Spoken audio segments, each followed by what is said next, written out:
Dahil nga maulan, kaya naisipan na nga namin mag-prenup nga ni Ran kahit simple nga lang.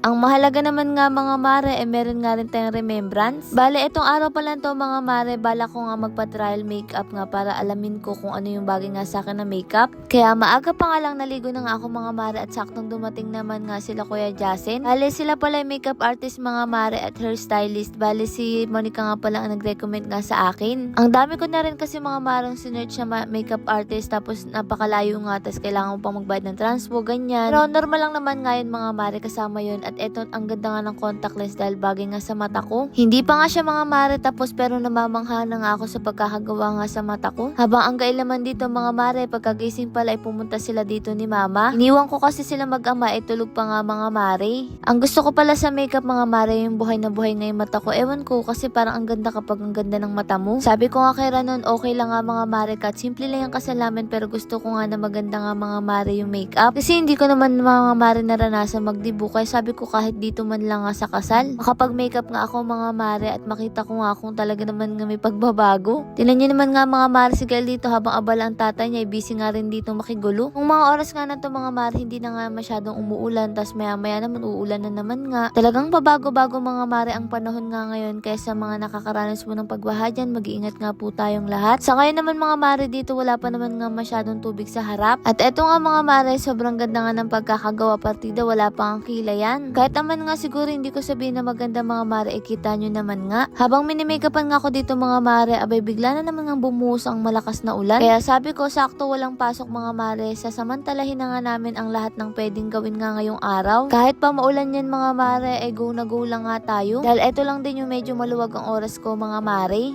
Tingin nyo ba mga mare, bagay nga yung pagkaka-makeup nga sa akin at pwede na nga eto nga mga maring gamitin para nga sa kasal? Ang galing lang din kasi mga mare, enhance nga lang yung talagang ikaw tapos mga mare talagang mamamangha ka. Kumbaga 'di ba mga mare, may mga tao talaga na gusto nga na lang i-enhance yung mukha nila. Tapos gusto nila sila pa rin nga mga mare, yung palilitawin nga lang ganda nila. Nagsabi nga lang ako kay Kuya Jasen na gusto ko nga mga mare dye makeup at eto nga daw yun. Maisingit ko na nga lang ulit mga mare ang ating sabon. Ang sabi nga ng ating kumare, very soft and gentle and not harsh. Ang sabon pala natin mga mare ay hindi lang nakapokus sa pagpapaputi, nakakatulong nga rin siya sa mga may melasma, pekas, uneven skin tone, patsi-patsi, pimples, at higit sa lahat mga mare sa mga oily skin. Ang kagandahan pa ngayon mga mare, meron pa rin tayong palibreng mesh net at sa lahat nga ng bibili nga mga mare na dalawa pataas meron pa nga rin kayong 250 grams na marireceive. O siya mga mare, eto't malapit na nga matapos, tingin nyo mga mare, bagay ba? Hayaan nyo muna ako maganda-gandahan ngayong araw mga mare, paminsan-minsan nga lang tayo na may make-upan ng ganito kaganda. Kaya mga mare, kung naghanap nga lang kayo ng affordable na magme-makeup sa inyo pero ganito nga kaganda mga mare, ilalagay ko na nga lang dyan sa comment section. Salamat nga din kay Monica mga mare sa nag-recommend nga nito na kaibigan ko. Talagang sulit na sulit nga ang bayad nga natin. O siya ang mare nyo, nagaganda-gandahan na nga dito mga mare sa gilid kasi nagagandahan talaga ako sa pagkaka-makeup. Kaya sabi ko nga kay Ran, ay naku, kailangan na namin mag-prenup mga mare kahit simple nga lang para man nga masulit yung makeup. Salamat nga kala Kuya Jasen, kay Sis Dan. Talaga naman nga mga mare, hindi ko nakilala ang sarili ko. Kaya hindi naman nga halata mga maring tuwang-tuwa nga ang mare nyo. Kaya naman nga dito sa gilid ay nagaganda-gandahan nga ako. Bale, nag-video-video nga lang kami mga mare pagkatapos nun, etong nagsuot na nga ulit ako mga mare ng damit. Syempre, tinanong ko nga rin kay Ran mga mare kung pasado nga sa kanya yung makeup ko. Sabi niya okay din naman nga daw at eto nga sabi ko mag-trial nga din siya. Alam naman nga natin ang lalaki, napakasimple nga lang nung sa kanila, lagyan nga lang ng foundation yan tapos okay na. Kaya nagpa-trial nga rin kami sa kanya mga mare.